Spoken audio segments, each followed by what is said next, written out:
Greetings ladies and gentlefish, and in this video we're going to talk about the Chinese Tier 8 heavy tank, the 110. Now, I don't actually know that much about this tank historically. All I can really tell you is that it was a development of the IS-2 that the Chinese were toying around with, but in the end it wasn't ever put into production, I believe, because they bought the IS-3 off the Soviets in the end. The Chinese tended to use quite a lot of Soviet machines throughout the mid and sort of second half of the 20th century. So, yes, this is the first, in terms of the game, this is the first tank you get on the Soviet heavy tank line that is... Sorry, on the Soviet heavy tank line? This is the first tank you get on the Chinese heavy tank line that is actually a Chinese tank, rather than just some copy and paste job from a different tech tree. Now, I'm not trying to have a go at wargaming for that. The fact remains historically that the Chinese used an awful lot of tanks from other people, and they didn't really get their own indigenous tank production going until kind of after the Second World War. Before that, the most they did was kind of modify tanks from other nations. So I'm not trying to have a go at wargaming for that. That's just historically the case, but it does mean that the Chinese whole tech tree is pretty much complete copy-pasta until Tier 6. At Tier 7, well, no, to be fair, it's complete copy-pasta until Tier 5.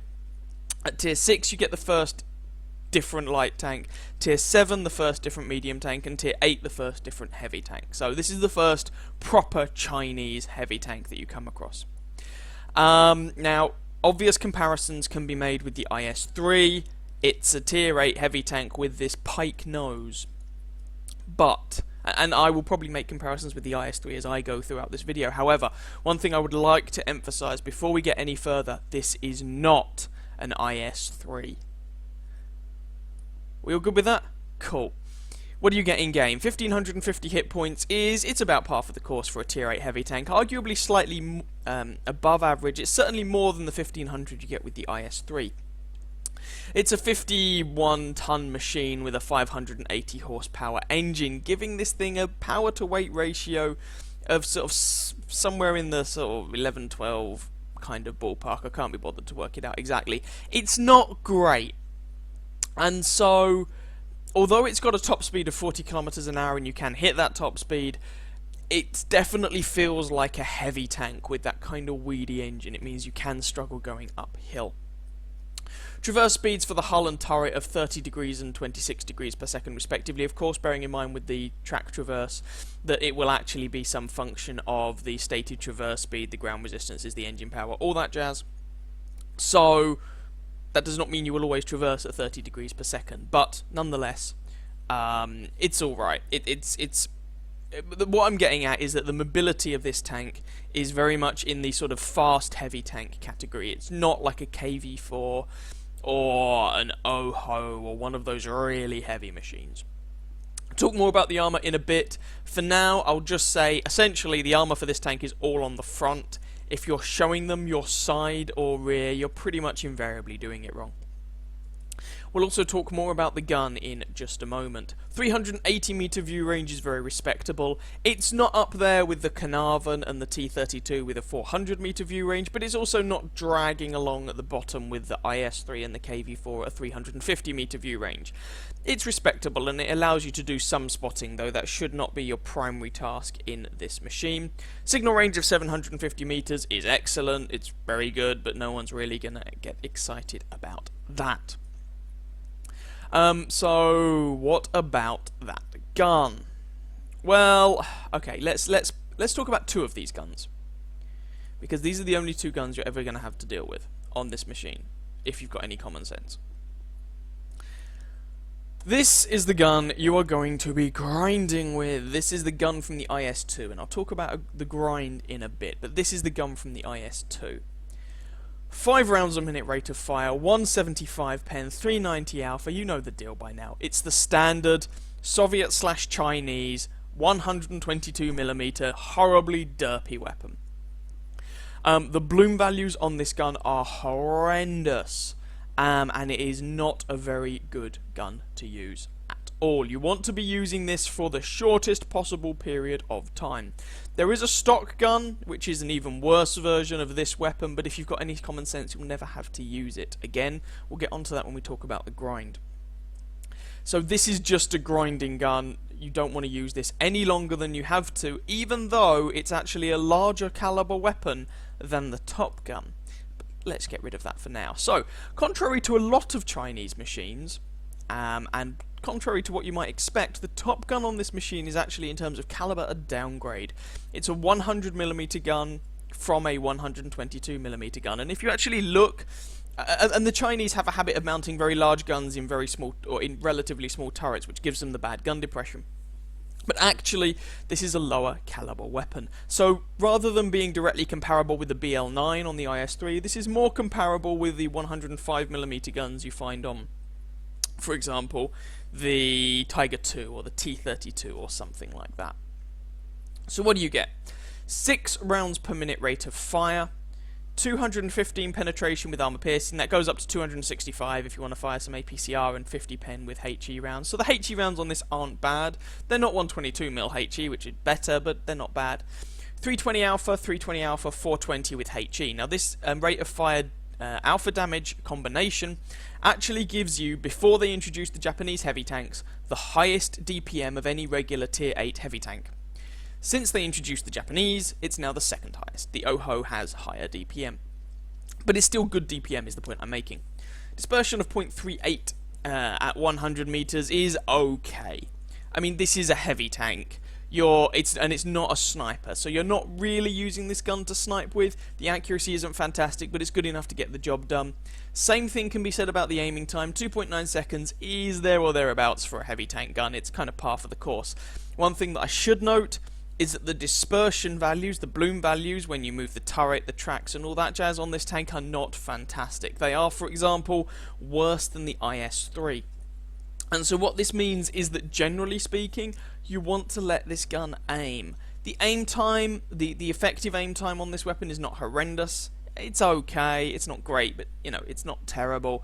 The fully aimed accuracy is not bad, but those dispersion values mean that complete snapshots can be kind of frustrating. So generally speaking, try and let this gun aim if you can. But all things considered, it's a pretty good gun. Just a quick word about the penetration to give you an idea of how much that is. At the top end of the penetration scale for Tier 8 heavy tanks anyway, and this is regular Tier 8 heavy tanks, you have the AMX 5100 with over 230. You then have a cluster of tanks with around the 225 mark. You've got the KV-4, the Carnarvon, the IS-3 and the Tiger II, all with around about 225 average millimeters of penetration. You've then got the VKA, that's the other Tier 8 German heavy tank, sitting at 200. You have the T-32 sitting down at 198, and I don't actually know what the penetration on the gun on the OHO is, but I'm not going to worry too much about that. The 215 therefore puts you... It's not great for a Tier 8 heavy tank. It's below that sort of 225 spot where you find quite a few machines, but it's not at the bottom of the list for Tier 8 heavies either. 200, and from experience, it's certainly good enough to get the job done. It's not bad enough to count as a downside on this tank or on this gun. It's good enough. It's not good enough to count as an upside, but you know, it's good enough to, as I say, get the job done. So what about the grind on this machine? Well, if you look at the Chinese tech tree, I mean, the lines only start splitting at Tier 6. From Tiers 1 to 5, as I've mentioned in other Chinese tank reviews, it's just one tank line. And these are all various different copy-pasta versions of tanks from other nations. The NC-31 is a Renault FT. The VAE Type B, well, that's interesting actually. It's the Vickers tankette that was for the export market that the British Army never actually bought, but was sold in large quantities to other nations, including the Soviets and the Chinese and a bunch of others. So this is actually a British tank, but the British never actually used it. The Chi-Ha is a captured Japanese machine. The M5A1 Stuart is an American light tank with some modifications. The Type T-34 is a T-34. Then you get to tier 6, and if you're thinking about the heavy tank line, you then have to switch. So if you look at the number of times you have to switch class, it's basically 3. You start off as a light tank, you then have to switch to a medium tank at tier 5. You're still a medium tank at tier 6 with the Type 58, which is basically a T-34-85. You then have to switch to the IS-2, which is the first heavy tank, but the IS-2 is, with some minor differences, basically a copy of the Soviet IS. And then you finally get to the 110 at tier 8. I've got a review of the IS-2 already on my channel if you're interested. Generally speaking, the lower tier tanks here are, they're alright. The NC-31's not great. The VAE is Type B is interesting with that pom-pom gun, that basically auto-loader. The Chiha at tier 3 is okay. It's a relatively good gun on a completely trashy platform. The Stuart at tier 4 can actually be quite good fun. I quite enjoy playing that. You've got these two at tier 5 and 6, which are very similar to their Soviet counterparts. I actually prefer the Type 58 to the T-34-85. Maybe that's just because I'm a bit weird.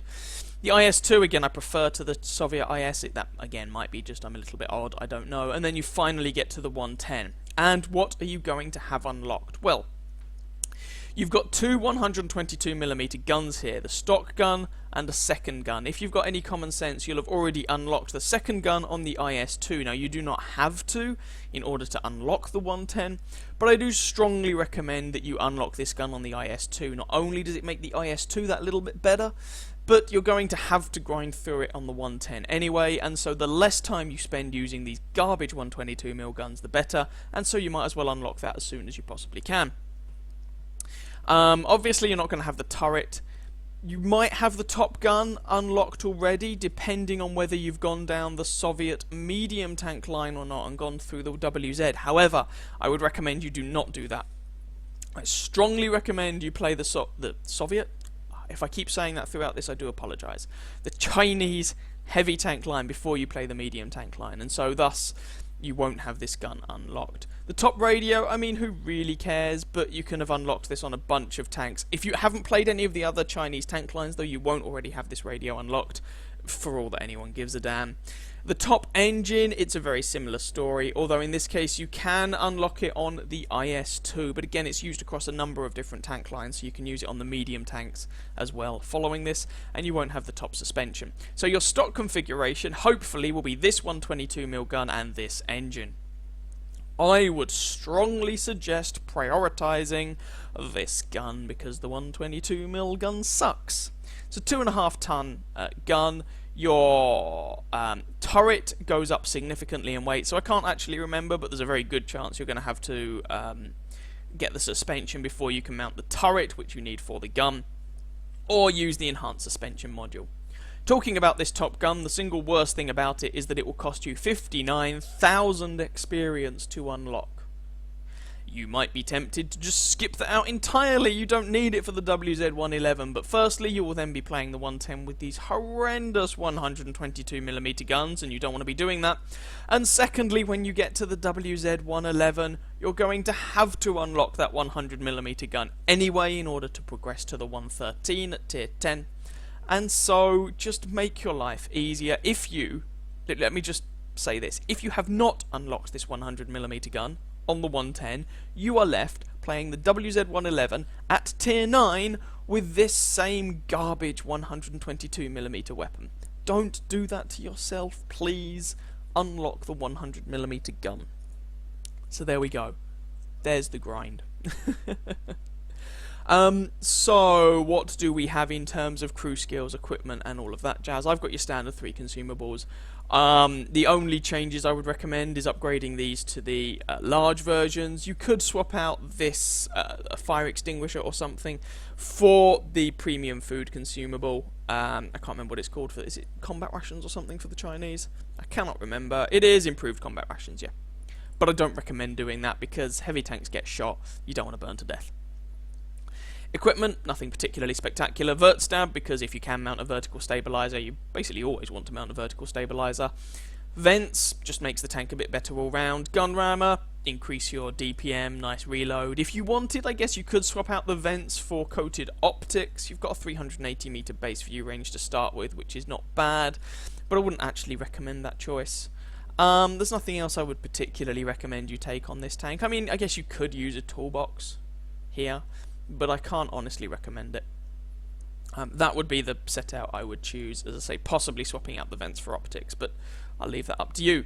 Crew skills, nothing that's going to come as a massive surprise here. Sixth Sense on your commander. I have safe stowage on my loader. I don't remember the ammo rack being a particularly big problem, but I started training that up on the loader, I think before I actually played this tank. And ditto for preventative maintenance on my driver.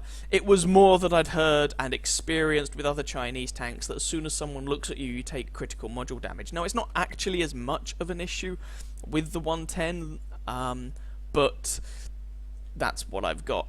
I certainly would say Sixth Sense is your friend, so is repairs, and then go from there with your standard kind of skills. Safe stowage is certainly not a bad idea, and things like smooth ride, snapshot, all of that jazz to make your gun a little bit better. You know, the standard sort of skills.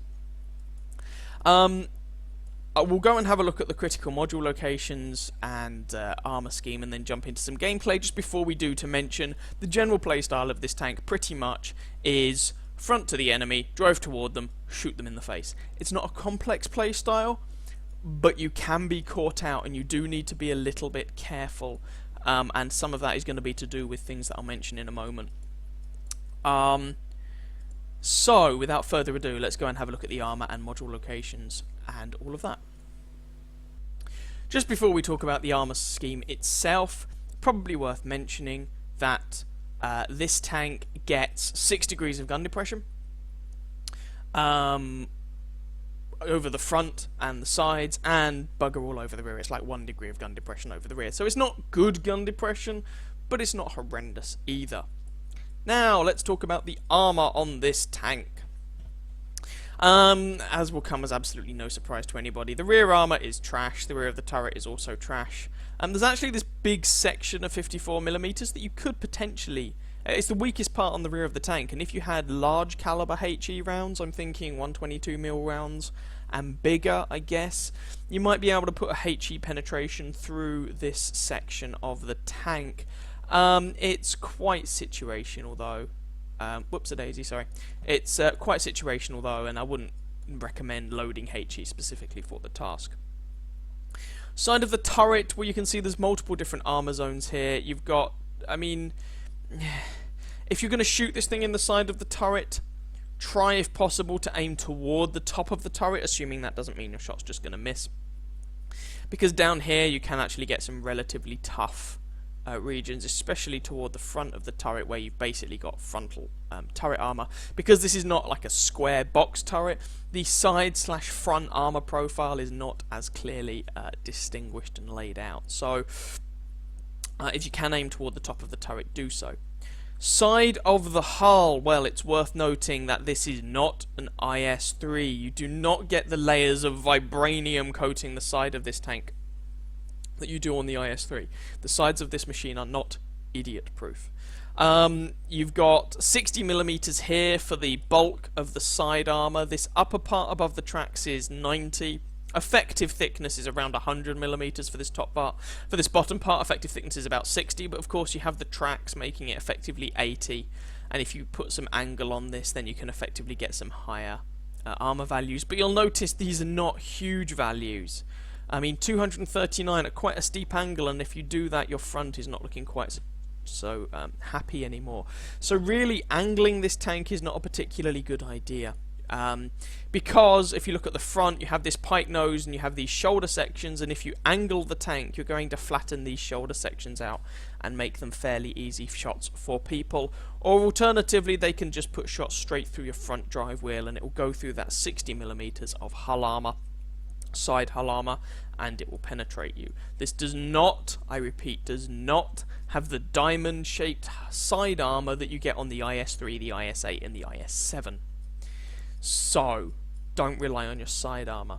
From the front, however, this is where things get more interesting. From the front, you have got these shoulder sections, which are 100mm of armor sloped back at 63 degrees, giving them 223 effective thickness. You've got a section of armor just here, which is spaced and whatnot, and you might be able to get some shots on, but it's very small and very well angled. You can just about see the turret ring, but it's a bugger to go for, and I'm not sure I'd really call it a weak spot. The front of the tank is 120mm. That's this front main pike nose section. It's 120mm, but because of the pike nose, you're looking at 250, 260 effective armor, apart from the big fat lower plate. The big fat lower plate here is still the same thickness on paper, but because of the dodgy angling, this thing is only, well, I say only, it's about 180, 190mm thick. So if you've got 200mm of penetration and you're not right on top of this tank, shooting down on it, then you can penetrate the lower front plate. If you're further away, you can clearly, the angling is even more in your favour, and you can penetrate this with like 170mm of penetration. So at long range, 170 might do the job on this lower plate, although obviously your shell will lose penetration with range. At closer ranges, you need to have a bit more punch to go through it. The lower plate, it's definitely worth hiding. We'll talk about module locations in a bit, but in my experience, shots to the lower plate do have a habit of taking your driver out, which can be quite frustrating.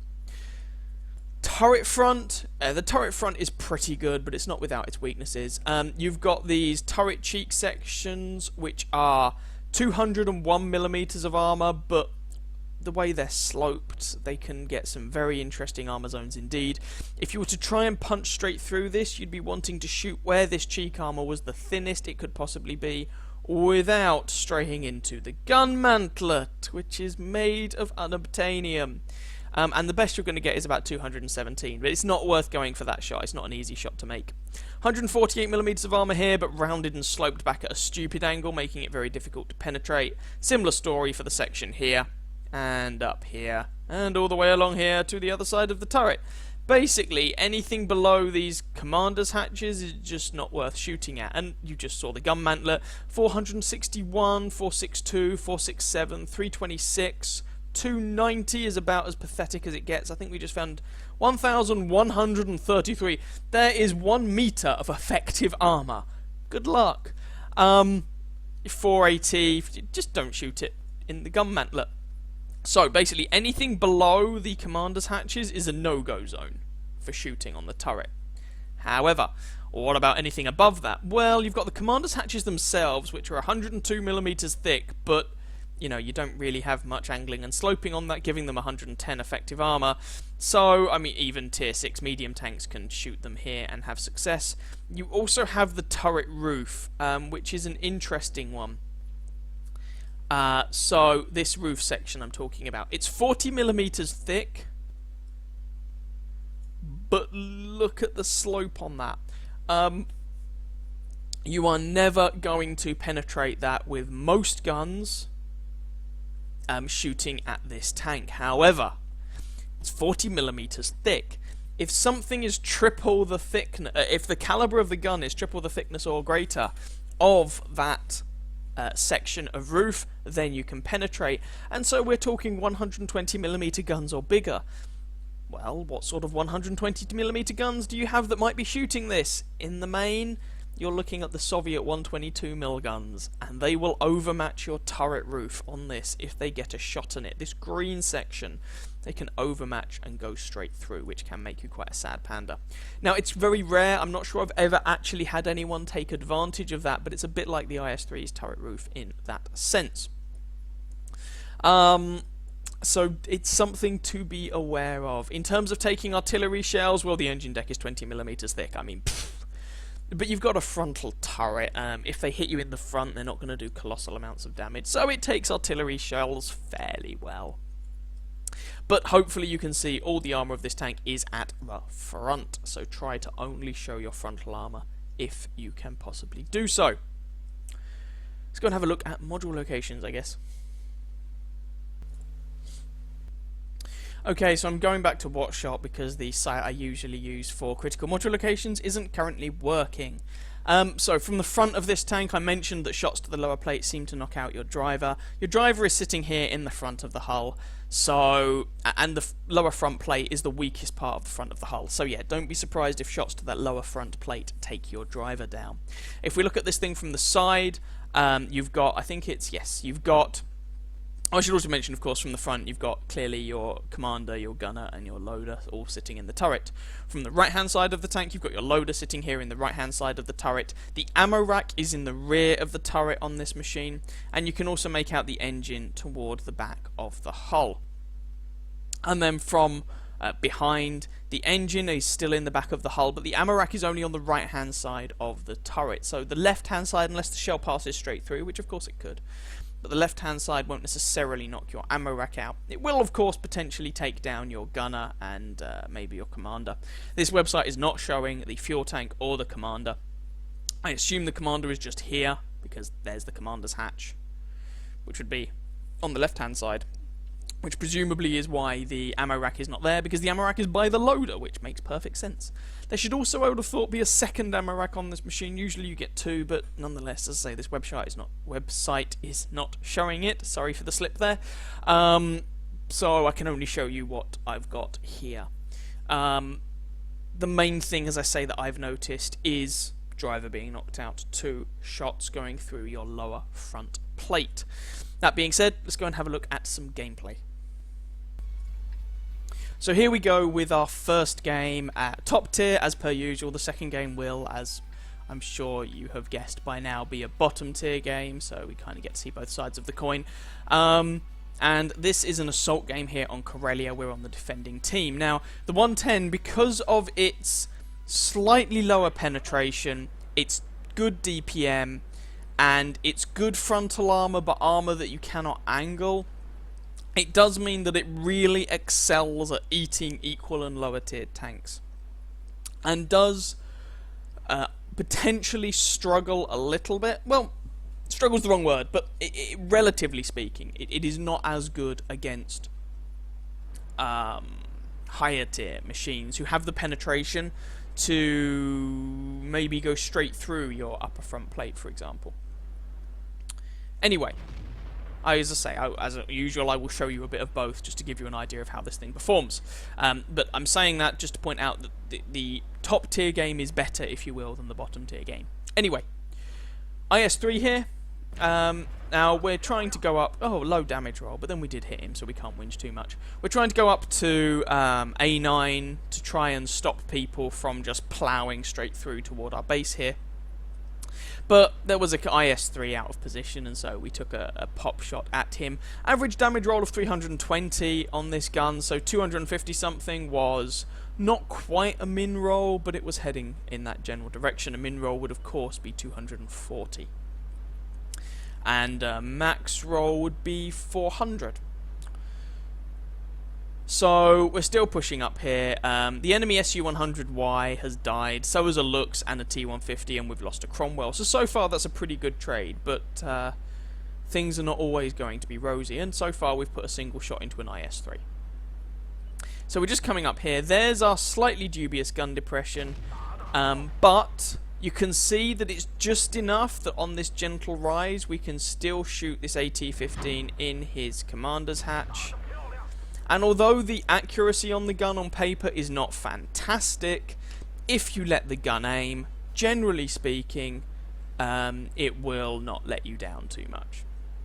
So there you can see that we were actually sloped back a bit, or both tanks were sloped back a little bit. He wasn't able to penetrate our turret front, and we were able to put 2 shots into his commander's hatch, and you can see the reload on the gun there, enabling us to put the second shot in.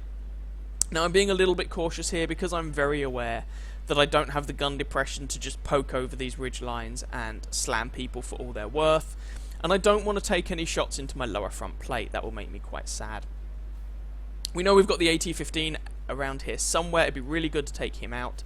His gun is very fast firing, and potentially he's quite difficult to damage for people who don't know what they're doing, or for lower tier machines. We bounced another shot from him, and that was a poorly aimed shot.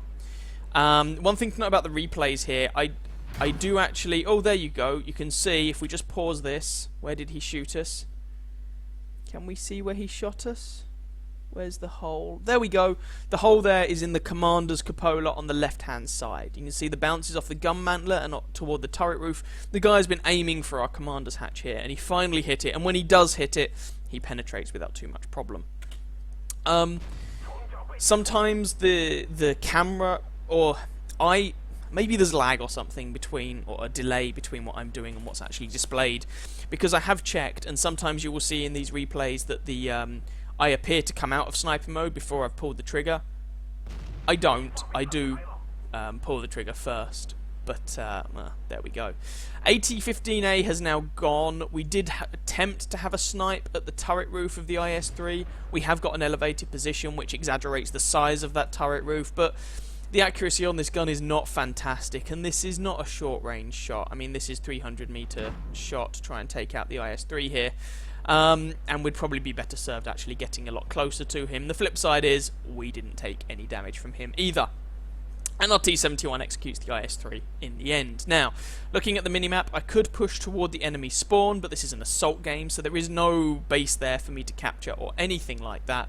And if you look at how the rest of our tanks are faring, the only thing we have between our spawn and the enemy team from the one line is an M6, and this is a tier 8 game, so we can't expect too much of the M6 driver. And so I am, I think, pondering heading back to base, being a little bit indecisive here, but I think in a moment I will come to the conclusion that going back to base is the sensible course of action. So we've had a few damaging shots so far, we've bounced a few shots, taken one penetrating hit from the AT-15, but we've certainly dished out a lot more pain than we've received. Heading our way back to the enemy base, there's a Pershing. Now this is a patch 9.10 game, so this is before the Pershing got a bit of love and a buff to its gun, among other things maybe, and before all that.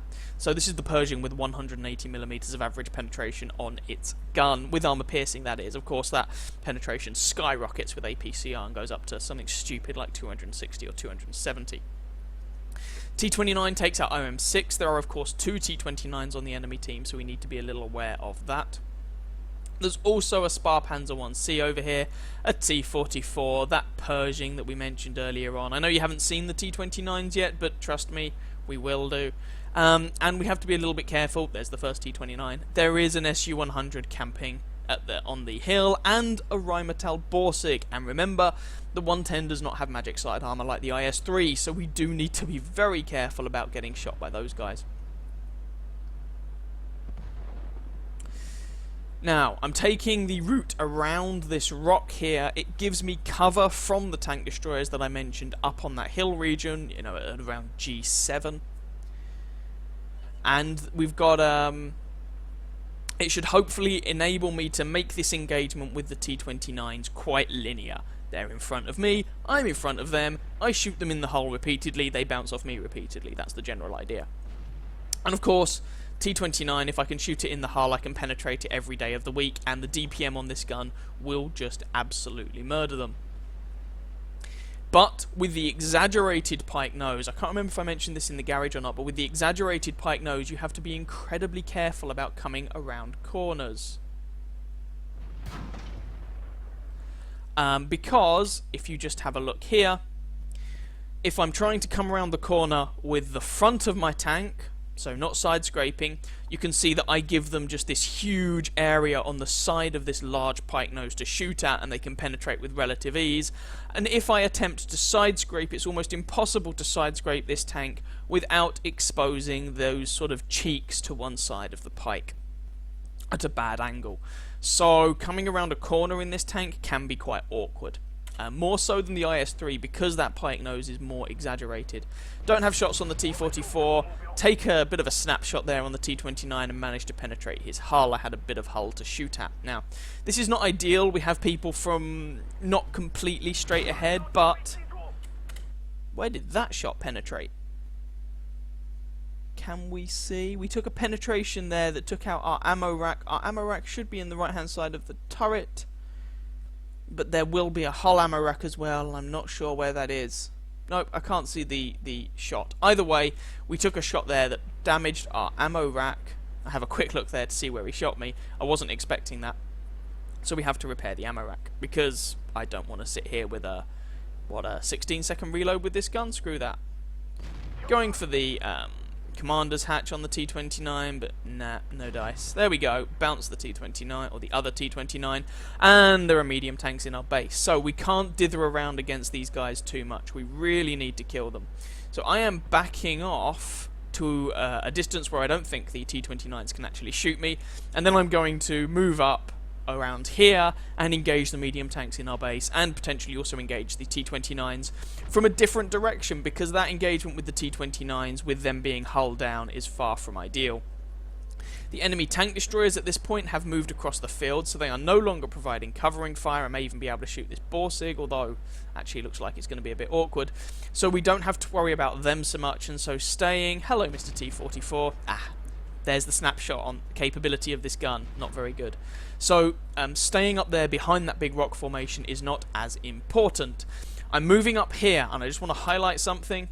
Very carefully trying, if I move up to engage the T-44 rather than staying where I was, I'm attempting to keep this rock between myself and the T-29 so that that T-29 can't shoot me in the side, and I keep this a one-on-one engagement with the T-44.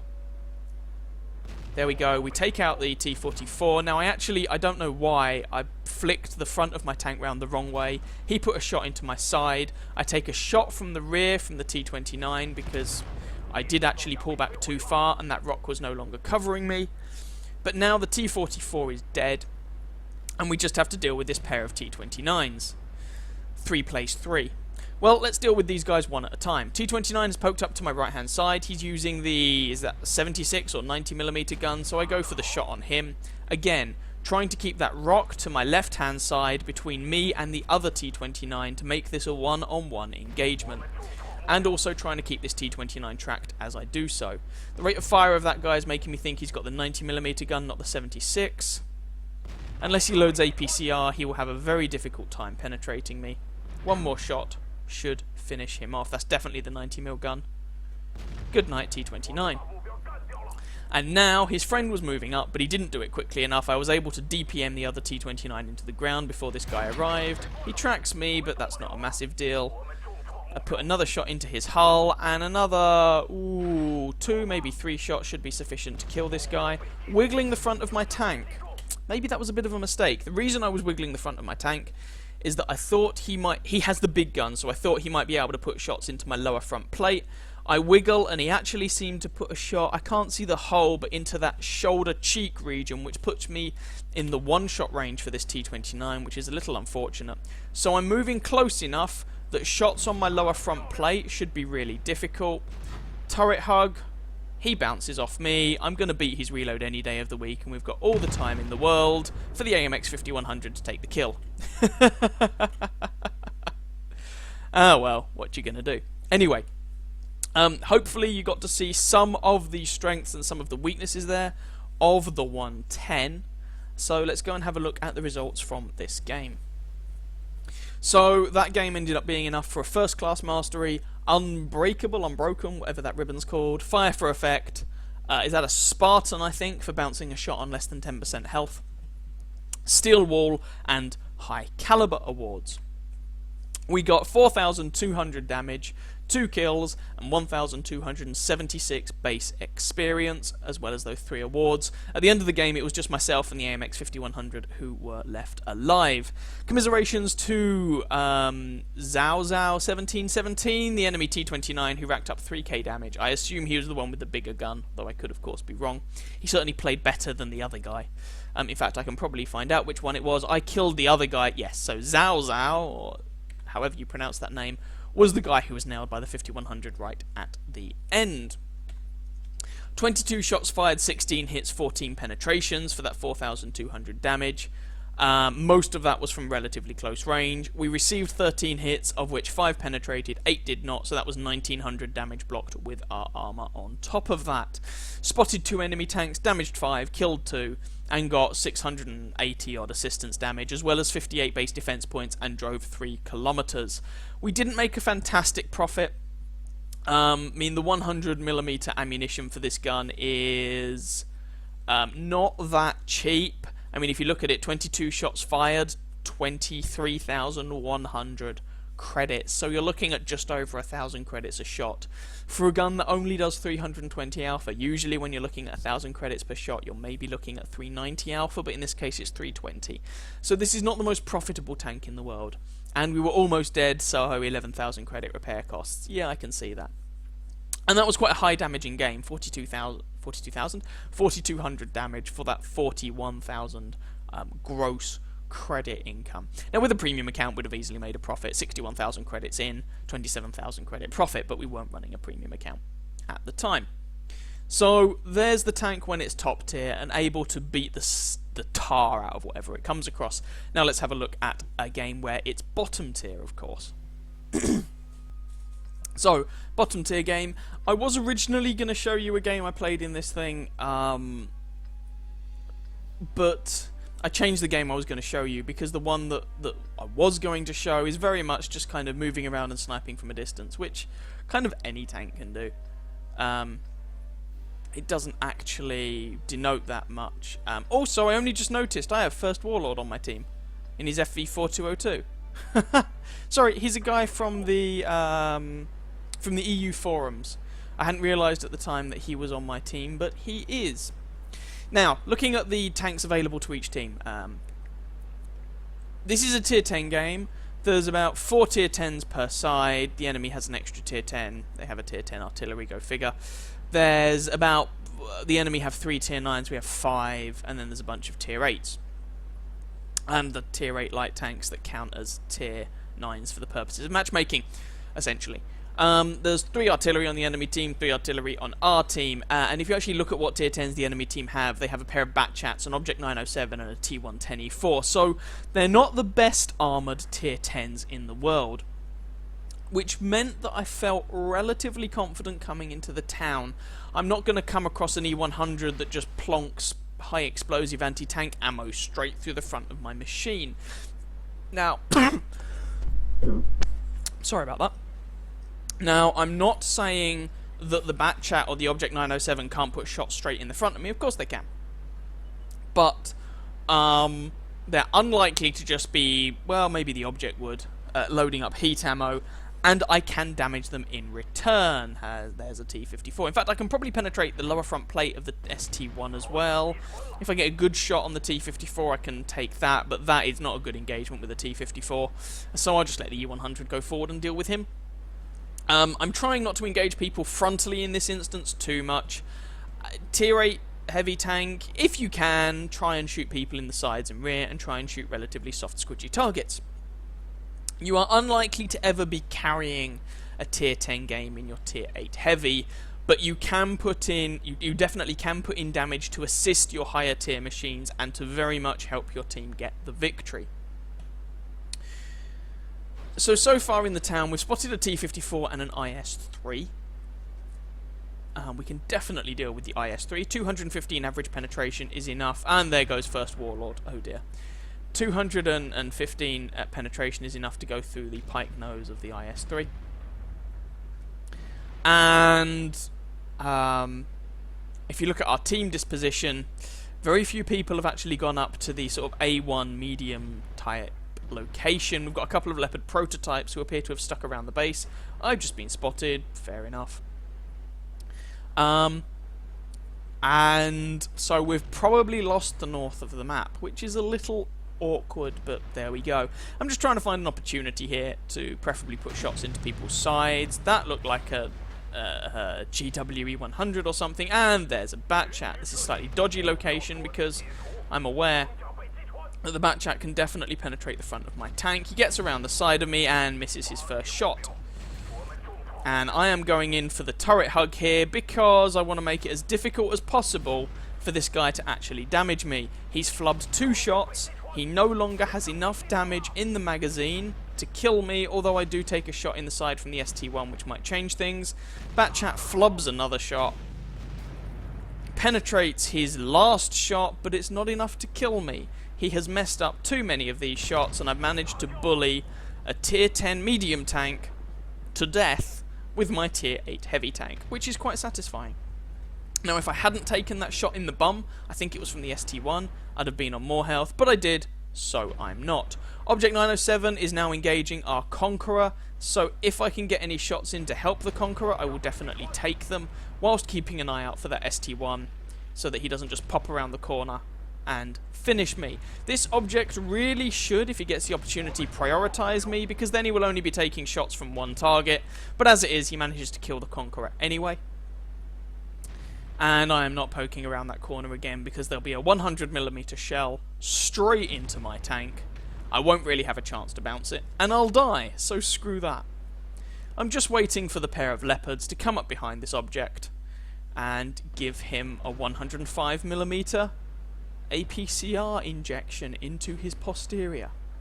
105mm suppositories hurt, I hear. Again, I got spotted, probably proxy spotted by that 907. If the 907 is going to come for me, and it looks like he is, which makes sense because of those leopards, I'm going to try and take out his track, which means he can't point his gun at me. He's already used his repair kit, and he comes around, bounces his shot because it's not properly aimed, and I kill him. And apparently I'm a bot. Really? Well, you just got killed by a bot then. Congratulations. And a bot who does YouTube videos. I'm very impressed by this bot. Anyway, there's only 2 tanks left on the enemy team. It's the pair of artillery. There isn't really much more of this game to show, so let's just speed things along until we get to the end. And silly me, of course, forgets that patch 9.9 replays crash. It turns out the Object 907 was actually apparently complaining about our leopards rather than about me, but whatever, they took him roughly from behind, so I'm okay with that. We only damaged 2 enemy tanks on the enemy team, but they were both higher tier than us, and we got the kills on them both, so screw it. Second class mastery, fire for effect, and bruiser in that game. We actually finished on the top of our team, which I was kind of surprised by, because I didn't feel like that was a particularly impressive game, but I guess when you've done 2.5k damage in your tier 8 to tier 10s, then that puts you fairly high up on the XP charter. In fact, if you actually look at it in terms of damage done, the only guy on the enemy team who did more damage than me was that Object 907, so commiserations to him. And if you look at the friendly team, the only people who did more damage were one of those Leopard prototypes and the E100. First Warlord actually put in 2k damage before he died, so it wasn't too bad a performance in that sense. 11 shots fired, 10 hits, 9 pens for that 2.5k damage. We even bounced 1100 damage with our armour. That would have been something like 2 shells from the Batchat and 1 from the object. So even though the armour really loses its value in tier 10 games, you can still get some bounces, especially if you play it to do so. So for example, I didn't want to let that Batchat aim at my lower front plate. I didn't want to let him aim his shots anywhere. I wanted to keep bullying him, harassing him, and I was able to do so. He completely flubbed his first shot. And the long and the short of it was that even taking a shot from one of his allies, I was able to kill him, which was very satisfying indeed. We made a small profit from that game, but nothing particularly extravagant, and it was my times 2, so that wasn't too bad. Again, this was with a standard account, no premium account time here. So that was the bottom tier game. I guess let's go and round things off in the garage as per the usual. So what are my thoughts on this machine overall? I think this is a fantastic tank and an awful lot of fun, and I am definitely going to be keeping it. I recommend other people to, I was going to say to do the same, but it depends whether you like it or not, to at least give this thing a go. Give this tank a chance. I think it's a fantastic machine. It's so far okay. So I haven't played I haven't played the Japanese tier 8 heavy tank. Of the tanks I have played, the tier 8 heavies I have played, this is for my money the second best, and it's the best tier 8 heavy tank that I don't think needs rebalancing. The best being the IS-3. This is a well-rounded, well, it's a well-balanced machine. It's potentially a very dangerous machine, but if you make mistakes, you don't have idiot-proof armor that keeps you alive.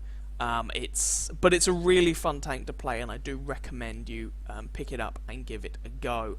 And I mean, if you've got any interest in any of the Chinese tanks at all, because they share a common tech tree up to tier 5, and it takes until tier 7 for all of the different tech lines to branch off.